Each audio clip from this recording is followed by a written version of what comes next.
इथे फक्त दागिने नाही तर पिढ्यानपिढ्यांचा विश्वास मिळतो. परंपरेची झळाळी आणि विश्वासाची खात्री. कैलास अडगावकर ज्वेलर्स, दत्त मंदिर bus stop, Nashik road.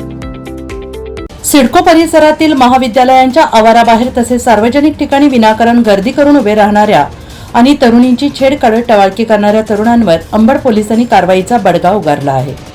KSKW महाविद्यालय परिसरात अकारण गर्दी करून टवाळकी करणाऱ्या तरुणांना अंबड पोलिसांच्या DB पथकाने चांगलाच धडा शिकवल्याने परिसरातील टवाळखोरांमध्ये खळबळ उडाली आहे. महाविद्यालय परिसरात विद्यार्थिनींची सुरक्षितता तसेच कायदा सुव्यवस्था अबाधित ठेवण्यासाठी पोलिसांकडून विशेष लक्ष दिले जात आहे. महाविद्यालयाच्या प्रवेशद्वाराबाहेर तसेच सार्वजनिक ठिकाणी काही तरुण विनाकारण थांबून गर्दी करत असल्याच्या तक्रारी पोलिसांना प्राप्त झाल्या होत्या.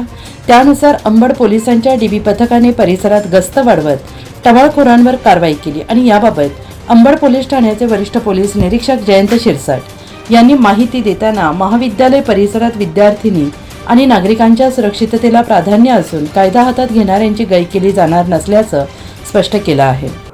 आज रोजी अंबड पोलीस स्टेशन हद्दीतील KSKW कॉलेज उत्तम नगर येथील प्रिन्सिपल सरांकडनं तक्रार प्राप्त झाली होती की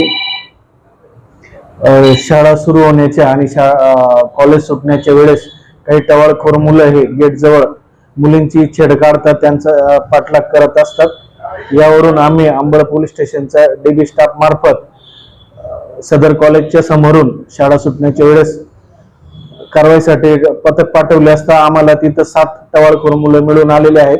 त्यांना आम्ही ताब्यात घेऊन त्यांच्यावर कारवाई करण्यात आलेली आहे आणि त्यांनी सांगितलं आहे की यापुढे आम्ही त्या कॉलेजकडे किंवा कुठल्याही कॉलेजकडे जाणार नाहीत आणि कोणाची टवाळखोरी करणार नाहीत याबाबत सांगितले आहे. आम्ही दररोज टवाळखोर कारवाई शाळा कॉलेजेस ला भेटी देत असतो.